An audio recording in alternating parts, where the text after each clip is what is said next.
Welcome to Evangelical-ish, where we discuss the good, the bad, and the ugly of the American Evangelical Church, deconstruction, faith, and God's love through it all.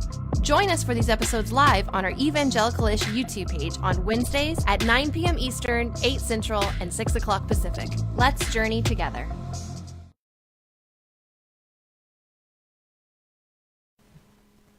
Yeah, that's right. Welcome to Evangelical-ish. I'm back. I'm Jeremy. And I'm April. And I'm Paul. Welcome back, Jeremy. And we did it. We did the intro this week. Look at us go. We talked about it. That's the best we've done, I think. Well, we worked really hard to make sure that we got that right this week. And so, anyway, glad to be back in the saddle. Enjoyed y'all's episode last week. For sure, and was sad that I had to miss, but you know, lots of things going on in the world here in Oklahoma. So this is going to be a great week, and there's a lot to talk about. Some heavy stuff to talk about, some controversial stuff to talk about. There's no doubt about it. But April, why don't you get us kicked off? Yeah, so we'll just jump right in. As most of you probably know, there were two really big mass shootings. We talked about the one that happened in Atlanta a little bit last week, and then since then there's been 6, with the most recent one being in Colorado with the at the grocery store where 10 people were killed. And so as a result, obviously, anytime there's a mass shooting, gun control and that debate just comes right back up to the surface, and you have people wanting more gun control on one side, and the other side says that's un-American, and then you have people saying no, Second Amendment, and then we call those people callous. I thought it was interesting, an hour after the news broke of the shooting in Colorado, the NRA tweeted the Second Amendment, like just the Second Amendment. And then a few hours later, they just tweeted the Second Amendment again and didn't say anything. I think the next day they did finally give like a kind of a wishy-washy response. But anyway, so one thing that I've been thinking about, and I've always thought about this when it comes to gun control, is just how many Christians, and should clarify, it seems to be in the more conservative vein of Christians, are just so gun happy, and they conflate their love for guns almost religiously, like it's a God-given right. And I've actually seen people say that owning a gun is their God-given right.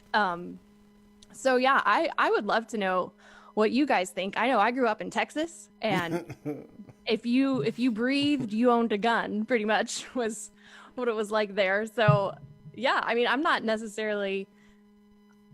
against guns necessarily, but I don't see the argument that Jesus would be walking around with an AR-15, and there is an image of that going around. No. Don't jump to conclusions, April. You don't know the Lord that well. I found it interesting in this last season. I found it interesting in recent weeks and months that Christians would say, if you have faith, you don't wear a mask. If you have faith, you go to church in person, even during COVID. And then at the same time saying, but I have to have an automatic weapon in my house to protect my family. I see a little bit of a dichotomy there. I can have faith for God to save me from a virus, but I need weaponry to save me from my house. I've been fortunate to have European friends, evangelical Christian friends from Europe over the last decade or so, and have found them to say, you Americans are crazy about your guns. What is the deal with you guys and guns? And I think the data is irrefutable. We have way more guns and way more crime, way more gun crime than other developed nations. I think it's clear that countries that ban particularly semi-automatic weapons have less gun violence. And so to me, the data clearly says if we had less guns, we would have less violent crime. Clay. That just makes sense to me, you know? Clay Maddox chimes in. He says, "God, guns, and capitalism." Actually, I don't disagree with that at all. I just think you got it backwards. I feel like sometimes it's capitalism, guns, and God. But one thing I'll say to kind of talk about your intro statement, let's talk about how disconnected the NRA is. To look at people losing their lives consistently, and for them to just be tweeting out political, whatever this is. I wouldn't even call it. I wouldn't call it anything other than just crap. I mean, it literally is just garbage that they're doing, and it's sad to watch. It is disconnected. It's disillusioned. It's there's no care given for those who have lost their lives, for the families who now are going to grieve for the rest of their lives over senseless death. I shared a video this past week. The shooting in Atlanta really rattled me close to my core. There are five people in the world that call me dad, and one of those is a girl who is Asian, and obviously she's kind of quasi adopted. I guess my wife and I have. We love her a whole bunch, and it just to see the senseless killing of Asian women, I really struggled with that. Not that the shooting in Colorado didn't hit home, and that death is still death, and it's very tragic. There is no difference in those tragedies and in those losses of life, but that one rattled me, and I think it is. It's senseless, and the fact that uber conservatives do not want some kind of more regulated control is crippling our country. And I am probably moderate to conservative, not on much anymore, but on this in particular subject. I probably fall a little bit more toward the middle, in the sense that, so I'm an outdoorsman. I hunt. I have grown up around firearms. I am from Oklahoma, so, and originally from Arkansas. So, that was something that was in my family and was taught to me. I'll say this, though. The way that it was taught to us was so completely different than the way culture is teaching firearms right now. And the way that people treat them, the way people interact with them. I'm going to tell you right now, my grandpa, who had guns everywhere in his house, and who used to say, I joked with him one time, I said, I'm going to sneak in your house and take one of your guitars one time. And he goes, "Well, you better know how to stop a 44 slug, son," like that, or whatever. Okay, Grandma. Right, yeah. But I will say this, he had zero issue with, and he died several years ago, but he had zero issue with, and actually called for, when he saw these school shootings while he was still alive, he actually called for gun reform. A man from the South with a third grade education was calling for gun reform, because he was like, they don't need those weapons. And if here's the kicker, here's the punchline to this, and this is near and dear to my heart. Here's the kicker to this and the punchline. If you are somebody who should own a firearm, or at least be stable enough to have a firearm, you have no problem putting laws in place, because you will still qualify to have a firearm. It's people who want to keep firearms they have no business having, and people who have no business having a firearm in the first place, that just want this, Wild West mentality of everybody have any gun, right? Yeah. I mean, there's conspiracy theorists who believe they don't want the government to know they have the gun, and many of my Christian conspiracy theorist friends are like, because the government's going to come and take it away from them. No, they're not. Here's the thing, and that's why I call it a conspiracy theory. It is, yeah, right. Well, but that's been the biggest thing, right? Is they have this conspiracy theory that the government is going to come and take their guns and shut everything down and whatever. No, they haven't done. You register your car, don't you? That you're not worried about them coming to take your car. You let them know you have health care, don't you? I mean, I don't understand that mentality. It doesn't make any sense.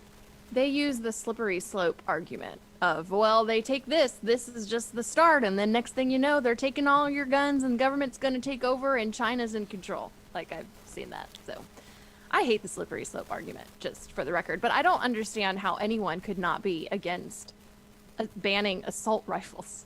Like, you don't need an automatic weapon or a semi-automatic weapon. Nobody needs that unless you're military grade. Regular citizens don't need to be walking around with that. And you definitely don't need that to hunt. We have always been taught in my household that guns are a tool. They're a tool, right? That is a much different thought process than I've got this so I can keep my rights, okay? I've never in my life bought a firearm because of the government. Not once.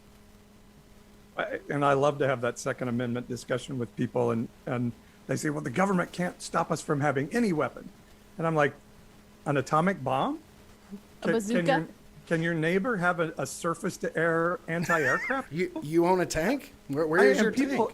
And people laugh, but I'm like, no. My point is, so you do have a line. There is a line in the Second Amendment that you have, and so let's argue about the line.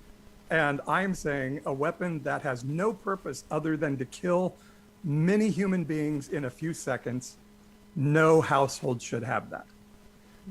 And the data is, it's much more likely somebody you know is gonna get killed with that weapon than somebody you don't know. And so I just think it just doesn't make any sense. Now, what I'd love to hear you guys, I did have somebody use the Luke 22 on me this week, Jesus saying, get two swords, which is just another one of those. The Bible doesn't say what Christians say that it says, but I don't know what you guys think about, and that Jesus would have an AR-15 argument because of that. Yeah, I mean, they say that one about the sword, but you can't mass destroy villages with a sword. And they just completely gloss over turning the other cheek and loving your enemies. And live by the sword, die by the sword. Right, live by the sword, die by the sword. I actually saw someone once say, oh, well, someone was using, turn the other cheek to, just to say be kinder to people, because Jesus said turning the cheek. And it was a pastor's wife. She said, turn the other cheek is not meant to be taken literally. But like they take everything else literally. What is it? I don't. What would the not that one literal was the interpretation of that be? Right. I mean, I guess it technically, like, literally turning the other cheek. Like, I don't know. But anyway. You can't even, do you know the mental gymnastics you have to do to try to take something so cut and dry and say that it was a metaphor? Like, that is probably as down the middle as it gets. I know. I just, man.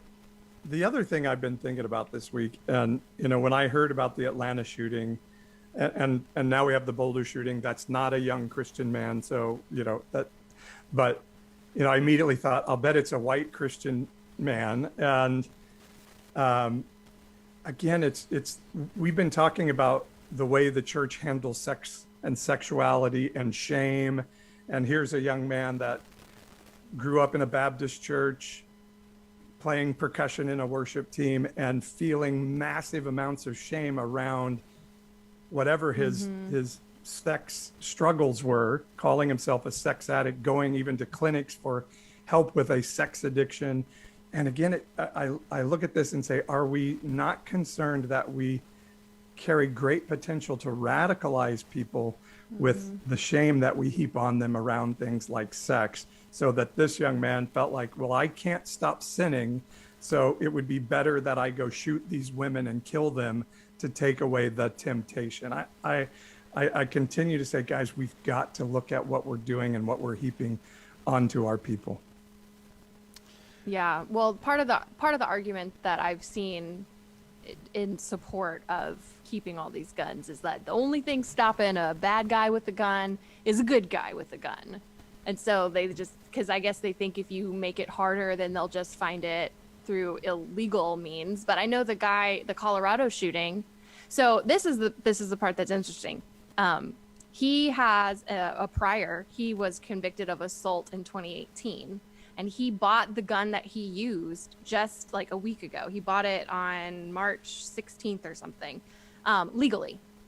Had a prior, bought it legally, like a week. At a gun show or something like that? I don't know. It said that he bought it from just a gun store. I don't think it was a gun show, but they tracked it, and that was the guy in Boulder, you said? They're yeah, and there was nothing then. there was nothing in the system that would have kept him from buying the gun legally, even Because with it a prior. didn't show up, or because the because of the law, he was able to buy that. Like I feel like if you have any type of assault on your record, you should not be able to buy a gun. He had a felony assault and was legally able to buy a firearm. Yes. No. There's no way. I read it on CNN today. Somebody messed up. Are there background checks for weapons? Yes. They're supposed to be. So maybe it was a. That's what I'm saying. I don't know where he bought it. I feel like the gun store did not do their just process, because when you buy from a place that is, say, like a Cabela's or a Bass Pro Shop, like a major place like that, they will run a background check. They will not give you that firearm until they've checked the database. Now, there's a couple of questions that come with that. Number one, is the database up to date the way it should be? Mm-hmm. The second question that comes with that is, did they run a check? Because there's ways to loophole those checks too. Right. And well, so, the gun show loophole in private sellers. Didn't the guy in Atlanta buy the gun the day of the shooting? Did I hear that correctly? I don't know, but there are so many ways to get a gun. It's really easy. Yeah, well, but that's the point, right? Is that so many of these shops, like pawn shops and places like that, they're supposed to run full federal background checks. Sometimes, in the good old boy way, they don't do that, because cash is king in America. That's the reason I say capitalism, guns, and God, because cash is king. So therefore, if you show up and you have $350 in your hand, and you say, I want to buy that gun, but maybe my background check's not going to pass. I know that there are places that'd be like, well, maybe we can leave some stuff off so this background check doesn't ping right. Mm-hmm. I know that's a thing. Now, I'm not going to really disclose how I know that's a thing, but I just know that's a thing. Maybe I know some people who own pawn shops who have told me about that kind of stuff. Now, they don't do that kind of, I will say, they do not do that kind of stuff, but I know that's a thing. And I did look up and see a report. I had heard that the guy in Atlanta bought the gun the day of the shooting. So at very least, a waiting period might have given him a chance to calm down. But I think, since, this is evangelical-ish, this idea of God and guns, and, Jesus and John Wayne, to me, that isn't the opposite picture of who Christ is. That the Christ that said, turn the other cheek. If somebody makes you go a mile, go two. If somebody's going to take your cloak, give them your tunic as well. It's constantly what he was teaching was sacrifice and service is what changes the world. Mm-hmm. That's what he was constantly modeling. And we're told he could have called a legion of angels to come save him in the middle of crucifixion, as we're celebrating here over the next week, and instead said, no, it's my death that's going to change the world, not my conquer of it. And so I just think the whole mentality of the power struggle of the church really feeds into this and needs to be repented of and changed. Yeah. I just want to clarify really quick, because Lexi said in Colorado at the time he purchased, assault rifles were banned, which is true. He bought a pistol version with a modified arm thing on it, and it said Colorado state law did not include the type of firearms, the semi-automatic rifles that can accept detachable magazines and have a pistol grip, as being illegal. So that's what he bought, and with a little modifier turned it into a. And by the way, I was a little bit shaken by this week, not only because of those shootings, but I went to a protest on Sunday in our town. And yesterday, the paper revealed that a man was arrested with an AR-15 in the area of that protest on Sunday. And this stuff is becoming all too real. We're getting to a place where we're all expecting to have something within our few degrees of separation of somebody being involved in this type of shooting. And Yeah. Right. the sad thing is we're always like, when it happens, it's like, oh, don't use this as a reason to jump on gun control. And so then you wait a few weeks and then you're talking about people, why are you talking about that now? You know, Right. or another shooting happens so soon you don't get to have that cooling off period. So it really is time for us to have this conversation. How many and people Christians have need to be part of it. die before we actually do something? I mean, I Yeah. know that people sadly more on the left, not that that's sadly, it's been people on the left. They've been saying it for years and years and years and years and years. And the right just, it's mainly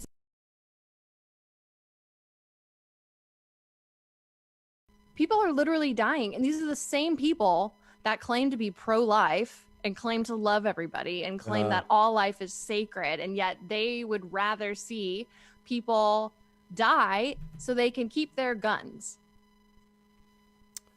By the way, in that concept with a good guy with a gun stops a bad guy with a gun, a cop was killed in Yes. the Boulder Right. shooting. Yeah. Good Yes. guy with the gun. Yeah. Yeah, Well, I think Joy said that in the chat. And that's the reason I say, if you are somebody who can be trusted with a firearm, then you have zero problem with heavier regulation. Zero. And you don't. I don't need an AR-15. I don't need it. I mean, and that's just the bottom line. And for people to be having this, I got to be ready if against tyranny or whatever, when to stand against the government if they, whatever. Listen, I mean, first off, do you really think, do you really think if You're going to stop our military? that's what I'm thinking. No, like if the that's government stupid. decides With to your rise AR-15. up They and literally have nuclear weapons. they're gonna dispatch F-16 fighter jets everywhere around you, and do you really think your AR-15 is gonna matter? Like this, it's a 1776 mentality in 2021, and the two don't equate. It's the same thing when we're talking about reading scripture in context. We also have to look at the Constitution in context. And so you can sit there and you can bang the Second Amendment all you want. But the problem is that when people were running around with a muzzle loader, and that was the most the government had too, and the new world, quote unquote, was in turbulence, that was a different time. We are in an established government, one of the most powerful nations in the world, who has nuclear firearms, who has tanks running around everywhere. They could blow your house to smithereens from the sky. The Space Force could ruin you today, right? Yeah. What are you talking about right now with your AR-15? What are you talking about? Now, don't get me wrong. Do I believe that citizens should be allowed to have firearms? Yes.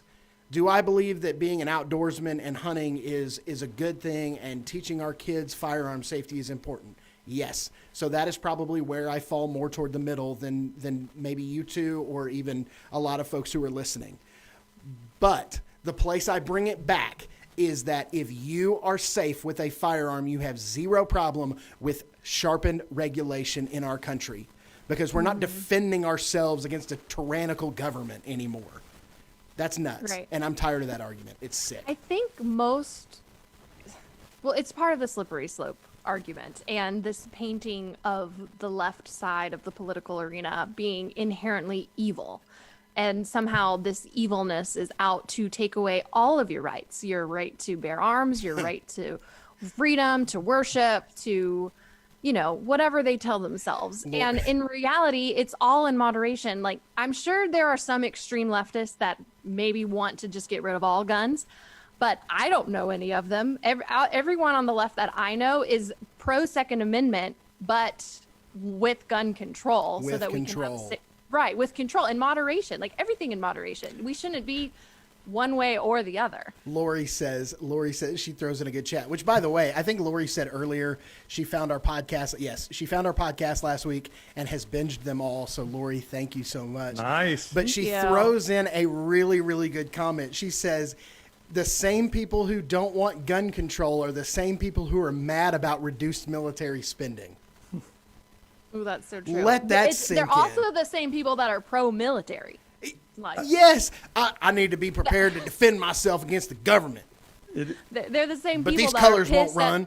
they're pissed at the athletes for not standing for the flag because of the military, that they want to have the guns to fight off the military Which, should they need to. Can we just don't even get me started on the kneeling at the flag thing, because do people even understand that whole concept and that peaceful protest was developed by a special operations officer in the military?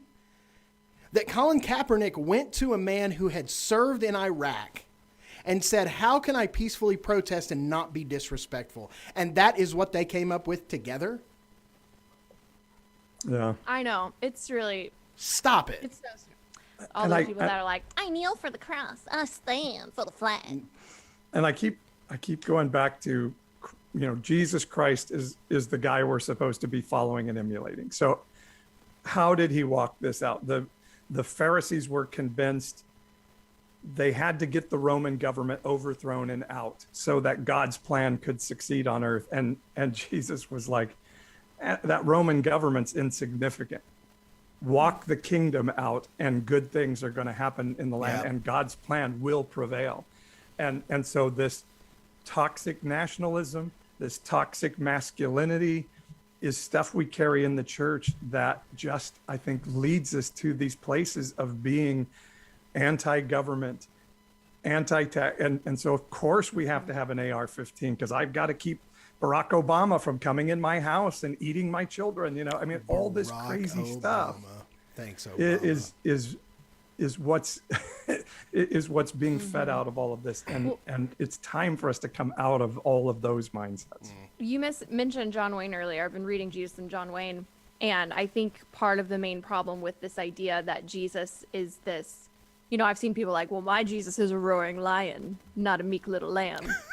And Both, though.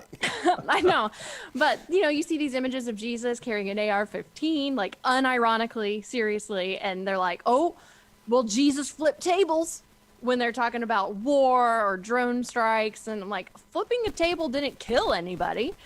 But just this whole idea of this, they turn Jesus into this man's man, this like toxic masculine figure that, if you actually read Jesus, he was much more like pacifist, hippie, love everybody. Like, I don't think they'd actually like actual Jesus.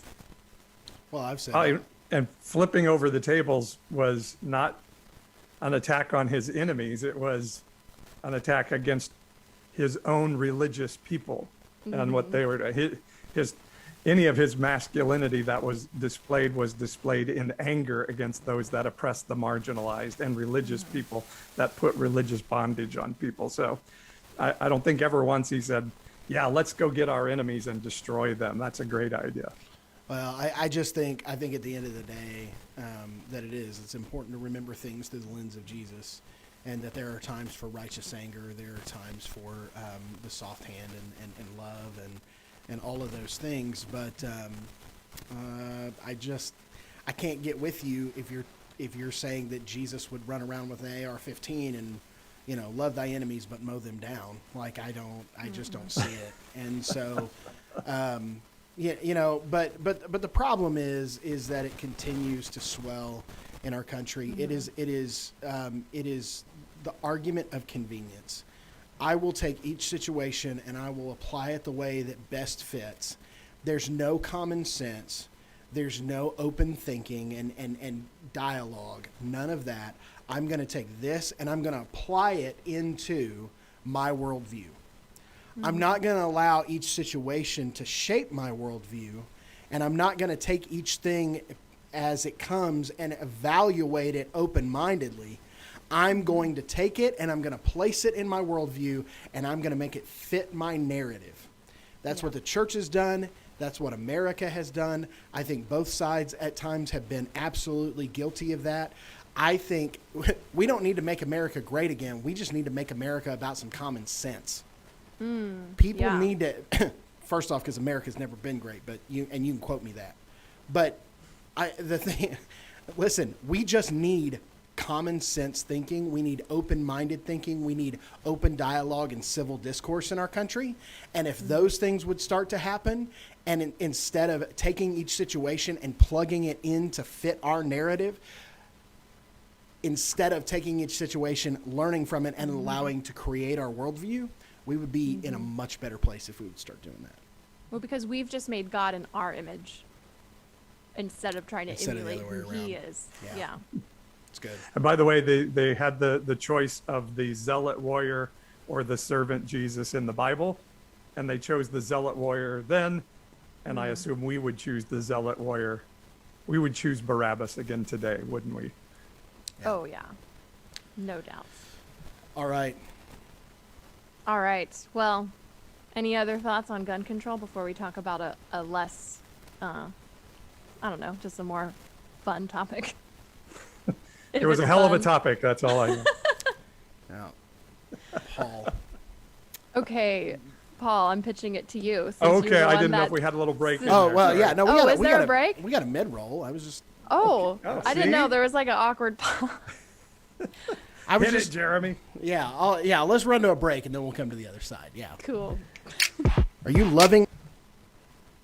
Catch all the latest content and encouragement. You can check us out on TikTok by following @Evangelicalish or subscribe on YouTube by searching Evangelicalish. That's Evangelical with an ISH. And don't forget to catch our live streams each and every single Wednesday night on YouTube at 9 Eastern, 8 Central, and 6 Pacific. And now, back to the Evangelicalish podcast.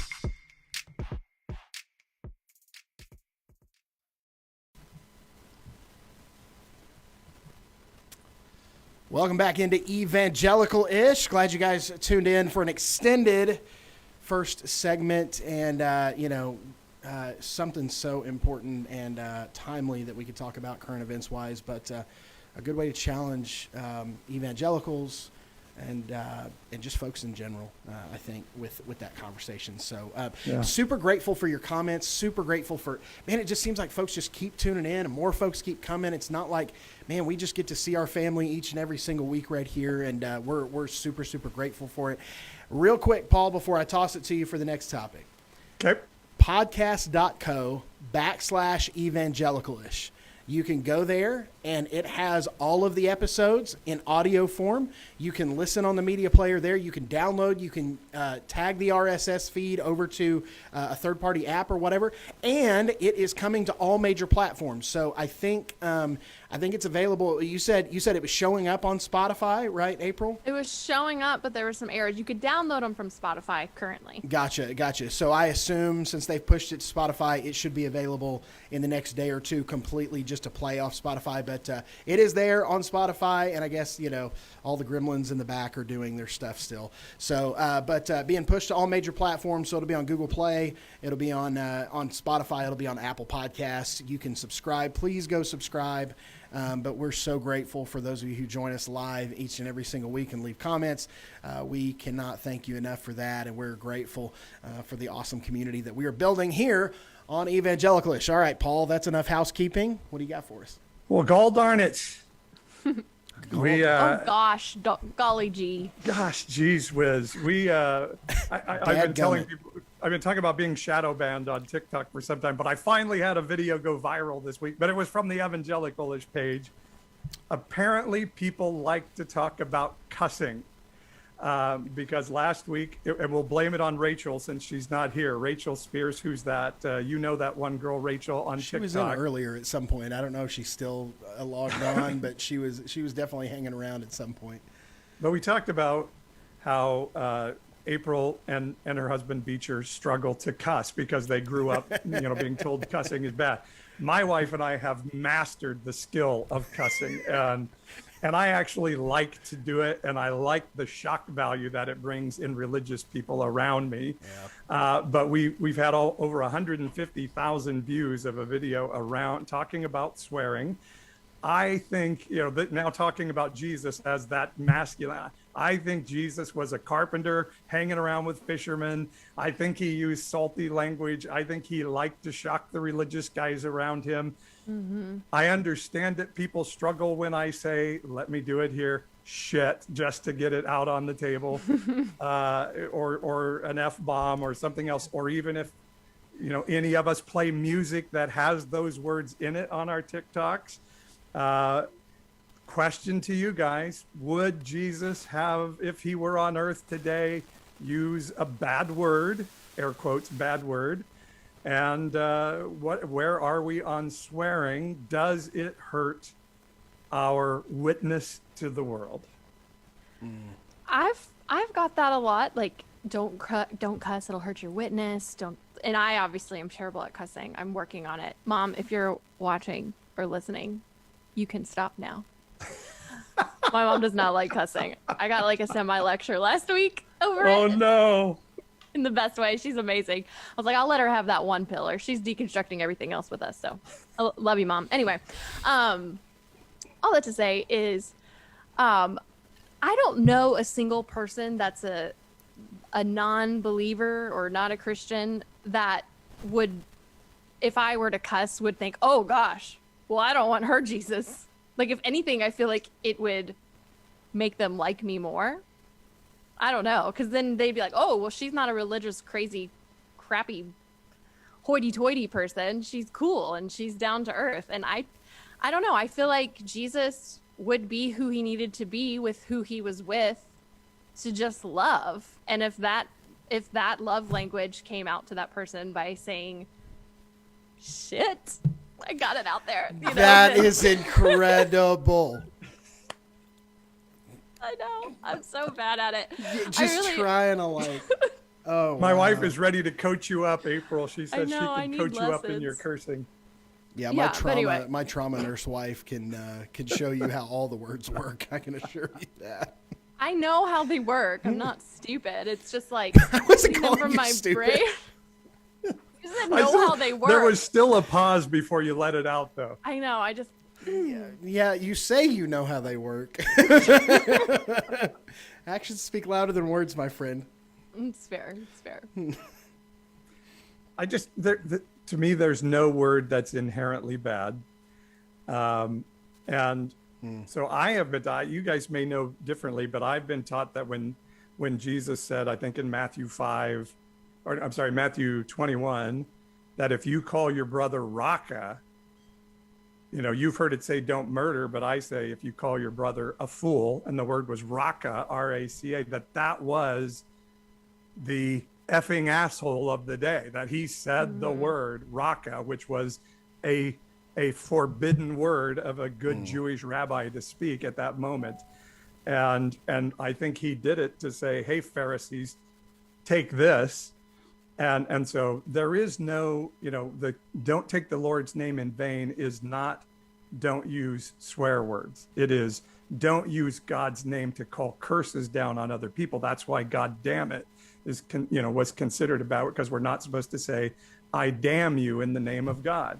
We're not supposed to use, and so it's not about, I think you can say sweetheart with the most malicious intent to somebody in the world. And there's nothing inherently wrong with the word, but your heart makes it evil. And I think so I can say shit with an evil intent to somebody and it be a bad word, because everything is with the heart. Lexi said, were you guys ever taught that Paul cussed in the Bible, Philippians 3:8? She was taught that. I was never taught that. By the way, thank you all for congratulating me for my cuss word. My churches the churches that I grew up in as a kid were way too conservative to ever do that. They were like, you know what dancing is? Dancing. That's the vertical representation of horizontal ideas, kids. I was told that as a kid. We were taught to not have sex because it could lead to dancing. So that's a good point. It's a valid point, Paul. Listen, here's my thing. I feel like so I'm pretty. Oh wait, Philippians 3:8. I'm looking at it, and yes, I have heard Paul says. Read it. What is Philippians 3:8? What is more? I consider everything a loss because of the surpassing worth of knowing Christ Jesus, my Lord, for whose sake I have lost all things. I consider them garbage. Oh, that yes, I may, yes. that I may gain Christ. And I have heard it said that what he was saying there is using the colloquial term of the day for, I consider it shit. I consider it all bullshit of what I do. So yes, I have heard that before. Yeah. You all had cooler Sunday school teachers than I did. I'm careful on my video, and not because I don't use language in my personal life by any stretch of the imagination. I'm careful on my videos just because there are people who will immediately tune it out just because they feel like that's the whole thing. It's a really good point. And if the goal is to connect, because connecting with a bunch of like-minded people is good, and it feels good to be in community, and it's important for us to be in community together. But if I can connect with somebody who does not believe like I do and make them think, then I'm going to move every hindrance or stumbling block out of the way, or at least try to make sure. I mean, I'm still going to call things out. I'm still going to call a spade. Like, I mean, if your stumbling block is that you're okay with the president who affirms white supremacy, well, then you're just going to have to fall on your face, because it's going to be a stumbling block. Like, I don't care. I'm not going to affirm your sin, just not. But I will say that I am mindful of audience, and I think that's important. So, but to be perfectly transparent, it is nothing in my house for my wife and I to talk explicitly to each other. I mean, we just do. And so, our leadership team at our church, has met at cigar bars, with some good whiskey. And we have, Bullet bourbon tonight, kids. Mine's iced tea, by the way. I'm really bummed out at you, Paul. I was hoping we were both showing up with something extra I have good. a LaCroix. LaCroix. Oh, but it's the name brand. It's not the The knockoff. That's actual really LaCroix good. Look at you tonight. go. Yep. But because all of us are comfortable in a space like that, all of us are okay with a drink, all of us are okay with guys having a cigar or whatever. All of us are okay with using what is deemed by the culture to be cuss words, because I think that's stupid anyway. It's cultural, right? Because we're all okay with that. Those things fly at that table too. But I try to be mindful of, what if somebody was passing by and they thought, like, say my platform, for instance, and they thought, man, I can't, I don't know if I buy all this stuff that my parents have been telling me, or my church has been telling me. I'm not sure if I buy into, this Trumpism. I'm not sure if I buy into this, nationalism. Like, man, what's this guy saying? But there's still that hang up in them that's like, well, cussing is extra bad. I'm not sure if I got Trumpism. Like, I don't like that. This is bad, but shit is also bad too. Like, you know what I'm saying? And so I try to be mindful of that. Well, I think it's in moderation, and all of it is about intent too. I don't think those words are inherently wrong. It's all about how you use them. I think the only way it would hurt my witness would be to religious people that don't like cussing, and maybe a few others, but I don't know. I mean, I don't cuss in my, obviously I don't cuss in my everyday life because I'm really bad at it. But I'm not bothered by people that do. And I think if that's what we're going to get all up in arms, no pun intended from earlier about, I just think by the way, I think we're getting Jesus juked in the chat by Michael. There's Michael who's throwing out every Bible verse with, I think he Googled verses about cursing and is copy pasting all of them in the chat. Is that, when it's talking about cursing, is it talking about swear words? And so I totally respect your place you're coming from, Jeremy. And I do think, Paul said, I can be all things to all people. And I think there is a time to say, if I was teaching in an evangelical church, which I don't get invited to do that too often anymore, but I would not drop F-bombs in the service. because I do understand the audience. And so I totally get it. And I respect that's where you're coming from. But For me, I thought to the point of that viral video on Evangelicalish, that's a really good point. Can we stop for a second? And here's the bottom line for me. Can we actually care about things that matter? right. Right. You know what I'm saying? Like, yes, if I am directing hate and I am directing malice towards someone, and that's what you were saying earlier, Paul. If I'm doing that, that's one thing, because that is not biblical. That is not okay. That is levying hate and cursing someone and those kinds of things. But if I am speaking in passing, not directing negativity at people, that's a completely different deal. And can we just keep the main thing the main thing? There are kids going to bed hungry. There are people all over the world that are dying. There are multiple dozens of people in the United States this week that have died because of mass shootings. Can we keep the main thing for 5 seconds? There's homeless people in your community right now who don't have a place to stay. They don't have food tonight. They don't have anybody in their life that they think loves them. There are people like that right down the street from you, and you're worried about somebody saying bullshit. I call bullshit on you. Yeah. Yeah.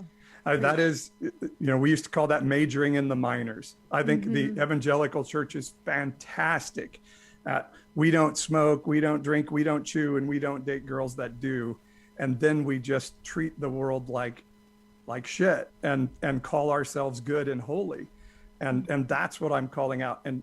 And to me, Jesus, when Jesus said, eat my flesh, drink my blood, to a group of people that wouldn't eat pork and wouldn't eat shrimp because of the law that they were under, he was saying, if I say something really foul to you, is that going to drive you away? If I do something that really offends your sensibilities, are you going to go away, or are you going to keep walking through that messiness to get to truth? I honestly believe he was intentionally being offensive. And so in some ways, and that video I did for Evangelicalish, 100%, I'm like, and that's what Tony Campolo was doing, who I was quoting. I'm going to offend your sensibilities by saying shit, and see if that's going to drive you from the point that I'm trying to say is, you don't care about the things that God really wants you to care about. You care about cussing. God wants you to care about the kids. And yes, you can care about both, but stop it, because you're planting your holiness on these actions and behaviors and putting shame on others over that, when you're not taking care of the really major stuff that I really care about. Well, and go ahead, April. I was gonna read a comment, but go ahead. Oh, I was just going to tell a quick story about around cussing. It was the first moment that I ever thought, oh, cussing in and of itself is not inherently bad, because there was a time in my life where it was used to edify and bring joy. And I'll just tell you really quick. My grandfather, so my dad's dad, was a pastor for 50 years.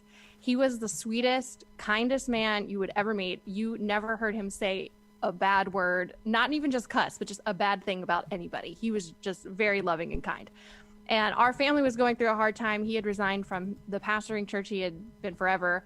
The guy that took it over, there's a lot of just really bad things going on. And our family was being dragged through the mud. And we used to be like a big kind of name in Dallas, Texas, back in the 90s, 2000s. Anyway, we were all sitting around.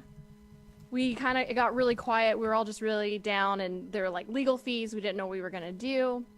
And my grandfather just sat in his rocking chair and just rocked and just looked at us and went, well, shit. And to say that... Hey, well, that was good. I know. Well, and when I'm telling a story and I'm acting, I can do it fine. But just to say, the mood just totally lifted. The joy of the Lord just entered the room, because it was you know what? Oh shit, who cares? God's gonna bring us through. And it was the first moment, if my grandfather can say that and it brought joy to us, it's not the words that are the problem. It's how we use it. And the thing of the matter is, we're used to kids going hungry, like Paul was saying. That doesn't bother us anymore, because we're just used to that. And we've surrounded us with this sense of being holy. We do the good things. We go to church. Maybe we don't smoke. We don't drink. We don't cuss. So we get this sensibility to make ourselves feel good because we're good Christians. But so when we hear a cuss word, we get offended by it because that's what a good Christian would do. See, and we but- don't get as offended by the kids because we're used to it. See, And let's not forget it. The world loved Jesus. Jesus' first miracle was making wine for really, really, really drunk people. Like they had been drinking for days, Yeah. and he made wine for them. Yeah. So this idea that not drinking, not cussing makes us holy. Yes, I think there are times where God is going to say like, hey, I want to draw you out of this behavior or that behavior. But to think that these things make us holy, sinners loved being around Jesus. So I know he wasn't walking around saying, oh, don't say those bad things. Don't drink that wine. He was majoring on the main things of relationship with Yep. God. And we're putting holiness on a bunch of things that I don't think matter nearly as much to God as they do to us. So Michael said, swearing is not acceptable. I can keep my mouth sanctified and keep the main thing. I will say, Michael, I agree. However, and I put this in the chat, what defines a cuss word? Yeah. Because I don't think that in this conversation that we've been having tonight, I don't think that our talk has been unsanctified. I don't think that it's been belligerent. I don't think that it's been unholy. So are those words listed in the Bible? Because we keep talking about a concept, right, of no unwholesome talk. Ass is in the King James Yeah, version. Indeed. The 1611 at that. So those KJV only IFB guys even like, I was going to say even like some ass, but that was going to come out really, really bad. It already came out. You already said it. I should have just said it and kept rolling like Okay, nothing we happened. were sanctified, but now we're not, Jeremy. How is it not? I'm just I'll kidding. pray about it later, April, if that makes you Yeah. feel better. Right, take it to the Lord. And by Take the it way, to the we Lord weren't in allowed prayer. to say gosh in my household growing up. Well, what a weird Same. place to be. My dad did hate it that I said dadgummit. And now I say it all the time. And That is so country. I love that. Listen, April. And you know, my grandpa taught me that word, and I just and then I put it on a video this week, and somebody goes, You must be from Oklahoma. Listen, Oklahoma with some Arkansas sprinkled in there. It don't get much more country than this, buddy. But some people commented on my video. I put like dadgummit white people on the title of my video one day this week, and So somebody they was, don't like when you call out white people. well, these folks were kind. They just Oh, said, that's good. yeah, they just said, hey, we've been waiting for somebody to teach us how to spell dadgummit. It's just the word dad and then damn it, but with just a G, a GU at the beginning. Anyway, but so are these cuss words listed in Scripture? No, they're not. Are our cultural cuss words listed out somewhere in the Bible? No, they're not.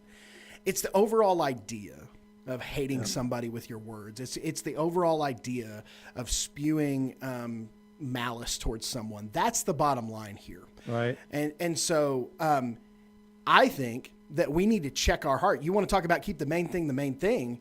We check our heart to make sure that we are speaking life and edifying the people in our world, whether they are our friends, our enemies, or bypassers. They are our neighbors, and they deserve to be spoken life to. They deserve to be edified. Period. End of the discussion. So if the words you are saying, and just like Paul said earlier, I can say, well, bless your heart and mean some things. Yeah. Yep. Those can be curse words. That's what I'm saying. Any word you want to make a cuss word, you can make it that way. Right. Or, ooh, sweetie, I'll pray. By the way, I got to tell you my favorite Christian cursing story. You remember Paul and Jan Crouch? Do you Yep. remember Christian TV, hair like, both Paul and Jan with the hair. And they had a prostitute who had been, miraculously converted to, and saved.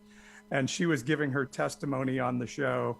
And at the end of her testimony, Jan Crouch is just saying, what an amazing story. I want you to pray for all of us here. And when you pray and you've really seen the devil in your life, and would you just curse the devil for us? Would you just pray for us and curse the devil? And so this is a lady who has never been to church, newly come to Christ, lived on the streets for years and years. And she stands up and says, devil, F you. Yeah. And didn't say F. And she said, I just F the devil and you're effing at. And she just starts going off. Of course, everybody in the crowd is like 72 and above, and their hair's flying back. And so you can appreciate this, Jeremy. Paul and Jan Crouch got a major fine from the FCC for for that lady coming on. But again, is that cussing? No, that lady, like you said, April, she was praising God with her prayer. That's how she knew to say, "Devil, I'm against you." All right, guys. So we better roll to the next segment because we're running late tonight. I'll tell you, talking cursing gets us, man. That's who knew it was going to be such a hot topic. We cut out an entire segment tonight just to talk about these two things, and we covered down plus some. Yeah. All right, let's run to a quick break, and on the other side, we're going to get our comments and nonsense of the week. So we'll be right back. Are you loving Evangelicalish? Follow us to catch all the latest content and encouragement. You can check us out on TikTok by following @Evangelicalish or subscribe on YouTube by searching Evangelicalish. That's Evangelical with an ISH. And don't forget to catch our live streams each and every single Wednesday night on YouTube at 9 Eastern, 8 Central, and 6 Pacific. And now, back to the Evangelicalish podcast.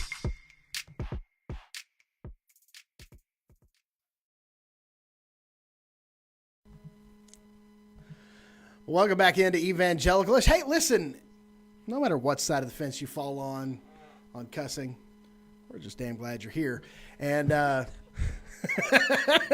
knew I finally got you tonight. I've been waiting all night. Every time. Yeah. So anyway, really glad you guys are with us, and we're super grateful.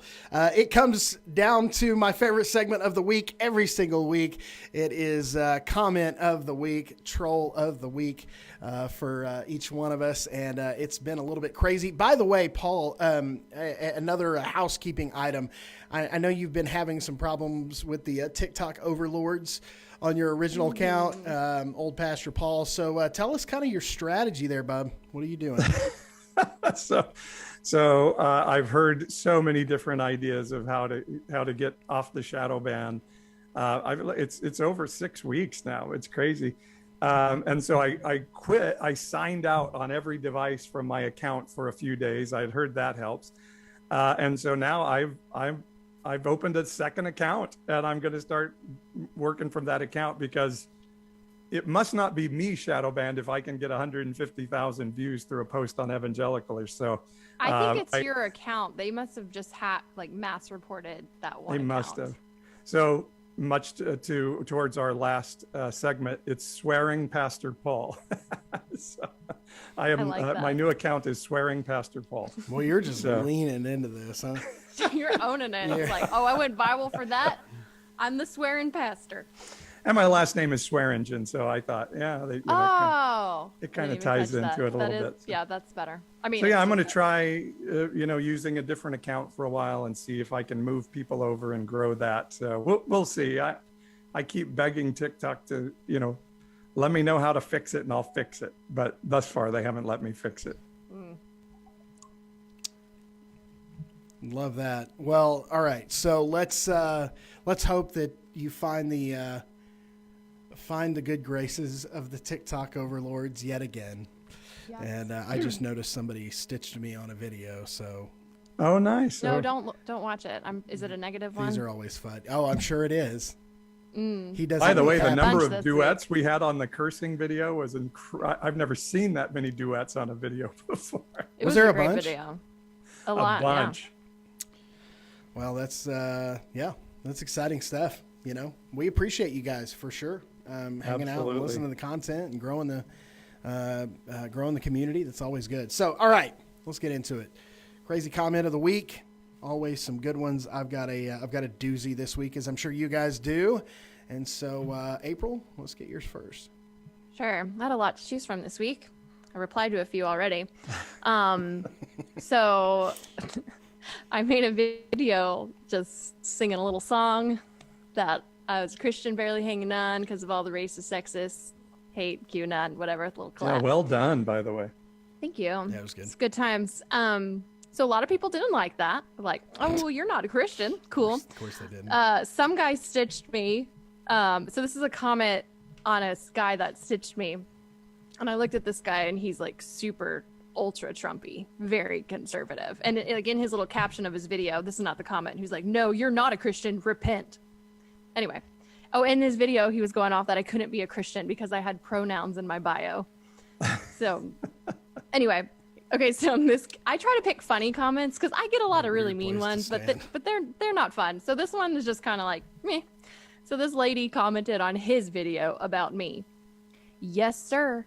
Scared to think she thinks she is living for Christ, or at least thinks she is." So grammar is a thing. Scared to think she thinks she is living for Christ, or at least thinks she is. Wow, I'm going a little Lots of RCA things in dog on there. that one. Like, what? My 4-year-old just no, I'm live. You can't come over. It's like, Peter. hey!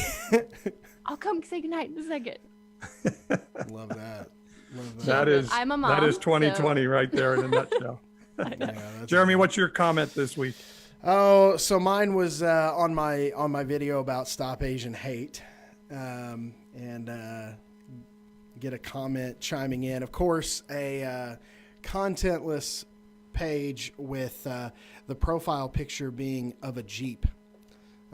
So I'm glad he's proud of his Jeep that he off-roads in, I'm sure a ton. You know, my favorite thing is these Jeep people who love their Jeeps so much and they do all this crazy stuff to their Jeeps to drive them to work. So good. Anyway, and if you're a Jeep person, I'm not personally like hating on you. I just think it's kind of ridiculous, and this guy, was ridiculous. So he says, again, just like starting with logic or something. He says, all sharks will eat you, but you're right. I should be friendly to Asians to their face. I wouldn't kill them. I wouldn't like them, but I wouldn't kill them. Ooh. What? Yeah. Yeah. All sharks will eat you. Yeah. All sharks will eat you, but you're right. I'd be friendly to Asians to their face, but I wouldn't like them. I wouldn't kill them, though. What Did you does mention the sharks shark in your represent? video? No, I don't mention sharks. That's weird. So is he calling Asians sharks? That is he saying? What's he saying? I don't know. But basically, he comes out and point blank says. Devin says, some people do not even try to hide. Like they're just like, yeah. Yeah, racist. no, I'm a racist. This guy just comes straight out. I'm a racist. I mean, in some ways, I would rather them be obviously racist because at least like it's not those people that are like, oh no, I have a black friend, I'm not racist, because then you like can't convince them. I mean, they're both terrible, but anyway, yeah, that's an awful comment. Yeah, I was like, so I thought about like tagging that comment and responding, and bringing the fire and brimstone up on this guy's head. I held off. I waited out and just decided that maybe to answer hate with hate was not the right idea, but it was pretty tough for me to pull that punch. So anyway, but yeah. By the way, Jeremy, you've offended Rachel and Devin in our chat. I they feel are Jeep bad. people. I'm sorry. And Listen. Clay. To those of you, again, like I said, if you're a Jeep person, I'm not personally mad at you. This guy, it's his fault. He did it. He's the Jeep guy that took it over the edge. Are you Jeepist? Autoist? I don't know. Listen, I'll just drive a 4x4 pickup there, Paul. Can we just say, like, judging anybody based on their race or appearance is anti-Christ? It's not Christian ever. Yeah, well, Not No. if they wear a turban or have a long beard or look Asian. Or I mean, or anything. Need no disclaimer. You should love everybody. Period. I live 4 blocks from where we took American citizens and put them in prison camps because they looked Japanese. We need to remember that history and what we're capable of as human beings and Americans when we start to ostracize. Some of those people had sons serving in the military at the time and still were put into prison camps inside the I know. United States. So It's this stuff awful. is never okay. No, it is That's not. right. Paul, what's your comment? So this was on the cursing video, and this lady was telling me that I was conformed to the world, and I was telling her, oh, by the way, that verse doesn't say conformed to the world; it says conformed to the age, which really bugged her. And so her comment was, so-called leaders teaching the flock to reconcile with worldly ways is a pet peeve of mine. Oh, it's a pet peeve. I've never hit anybody's pet peeve before. That it's Oh, kind of that's an. kind. I thought it was a The unique. pet peeve is one of the nicer things. I think they can say that you're just a pet peeve instead of like sending people to hell for eternity, plus yourself. It's get the that one. nicest way I've been called a false teacher thus far. I've most people say I'm going to hell. I haven't hit anybody's pet peeve before. Well, to be fair, she was arguing against cussing, so she probably doesn't even like saying hell. So you're just a pet peeve. That's So kind of I'm cute. her pet. I'm her pet peeve. Oh my gosh. Well, guys, That's classic. it has been a blast tonight. We have gone just a touch over 9 o'clock. So we had 45 minutes scheduled, I think. We had like 25, 10, and 10 tonight, but that did not happen, and that's okay. Hey, it's more fun to get to hang out with all of our awesome folks here on YouTube, and you can join us every single Wednesday night. It is at 9 Eastern and 6 Pacific. And Jeremy, so, are you guys all fired up about Oral Roberts, by the way? You know, the basketball team made the Sweet 16. I'm just here so I don't get fined. No, my Hogs are in the Sweet 16. That's what I'm fired up about. My Razorbacks are in the Sweet 16. I don't really care what Kenneth Copeland U does. I don't really care about that. So Kenneth Copeland, you. Is Kenneth Copeland a part of Oral Roberts University? him and Oral Roberts were really, really good friends. Actually, Oral Roberts helped Kenneth Copeland get his start. Oh, yeah. Yeah. I wonder if Kenneth Copeland's gonna blow on the basketball before the game and give it good luck. March Madness.